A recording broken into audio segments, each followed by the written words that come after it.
నమో నారాయణాయ నమః. జై శ్రీకృష్ణ. ఎప్పుడైతే పరమాత్ముడు తన ఉత్తర్వులు జారీ చేశాడో పరమాత్ముడి శాసనం తిరిగే ఉంటుంది, శ్రీకృష్ణుడి శాసనాన్ని తిరిగి ఎవరి ఉండదు కదా. ఎందుకు? ఆయన నారాయణుడు. ఆయన చెప్పేవన్నీ ధర్మమై ఉంటుంది, ధర్మబద్ధంగానే ఉంటుంది. ఏం చెప్పాడు? వాళ్ళందరినీ పిలిపించమన్నాడు. అందరూ పరమాత్ముడు రమ్మన్నాడు అంటేనే వాయు వేగంతో వచ్చేసి మధురలోకి వచ్చేసాడు. అంతా కంసుడు నశించిపోయాడా? చనిపోయాడా?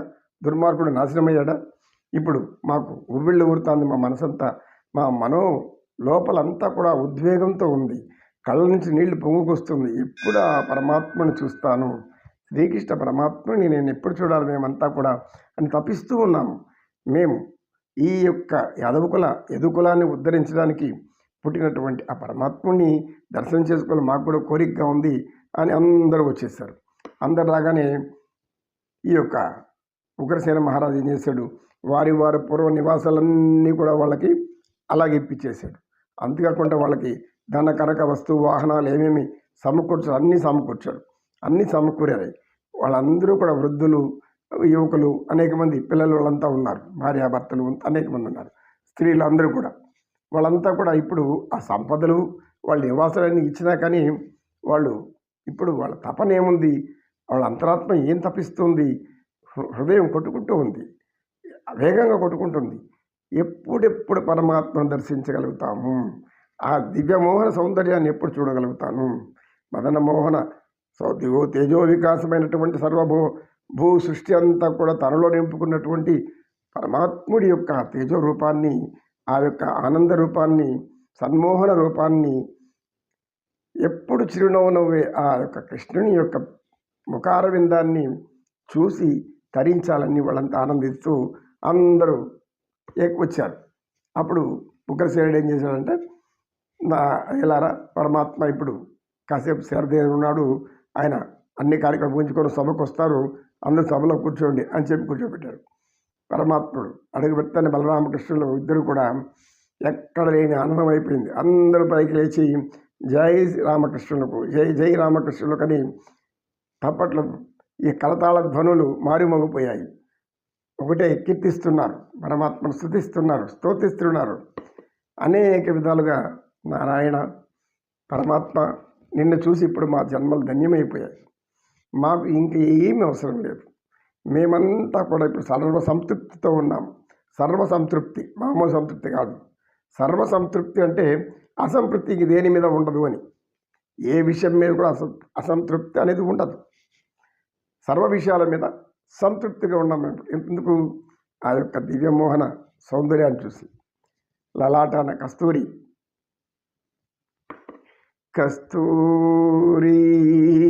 తిలకం లలాట పలకే వక్షస్థలే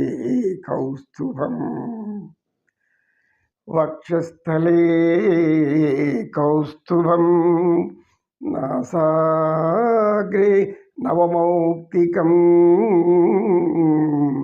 కరతలే వేణుం కరే కంకణం సర్వాంగే హరిచందనంచ కలయం కంఠేశ ముక్తావళీ గోపశ్రీ పరివేష్టితో విజయతే గోపాల చూడామణి, విజయతే గోపాల చూడామణి అని అందరూ సాష్టాంగ ప్రమాణాలు చేస్తున్నారు, సాష్టాంగ నమస్కారాలు చేస్తున్నారు. పెద్దవాళ్ళు మీరు నాకు నమస్కారం చేయొద్దండి, నేను చిన్న వయసులో ఉన్నవాడిని, మీ ఆశీర్వాదం మాకు కావాలి, మీ ఆశీర్వాదంతో ఇంకా ఉండే అసురులందరినీ చంపాలి, మేము మా యొక్క కార్యక్రమాలను మేము చేసుకుంటాము, మీరు అందరూ సుఖశాంతులతో ఉంటే మాకు అదే చాలు అని బలరామకృష్ణులు ఇద్దరు కూడా వాళ్లకు నచ్చజెప్పారు. ఇక మీదట ఈ మధురా నగరకు కానీ మధుర పరిసరాల్లో ఉన్నటువంటి ఏ రాజ్యాలకు కానీ దుర్మార్గులు, దుష్టులు, రాక్షసుల పీడ ఉండదు. మేమిద్దరం ఉన్నంతకాలం అక్కడ అటువంటి అధర్మం ఉండదు, నిలబడదు.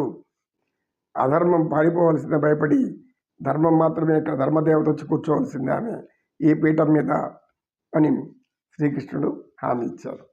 ఈ విధంగా పరమాత్ముడు పరమ పరమపద సోపానాన్ని, పవిత్రమైనటువంటి జీవిత విధానాన్ని ఆ యొక్క మధుర నగరంలో ప్రవేశపెట్టినటువంటి యదుకుల విహారి నారాయణుడు, అందరికీ పూజనీయుడు, గోపాల బాలుడు, గోవిందుడు, శ్రీ వెంకటేశ్వర స్వామి. నమో వెంకటేశ, నమో నమో. కృష్ణం వందే జగద్గురుం.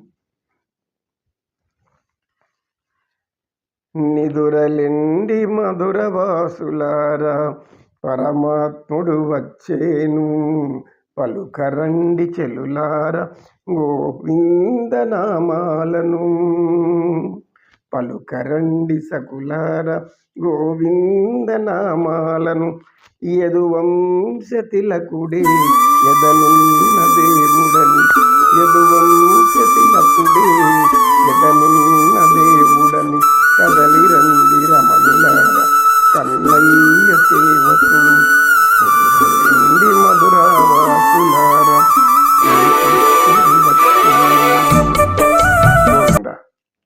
నీ నామం మధురం, నీ రూపం మధురం, నీ స్మరణే మధురం.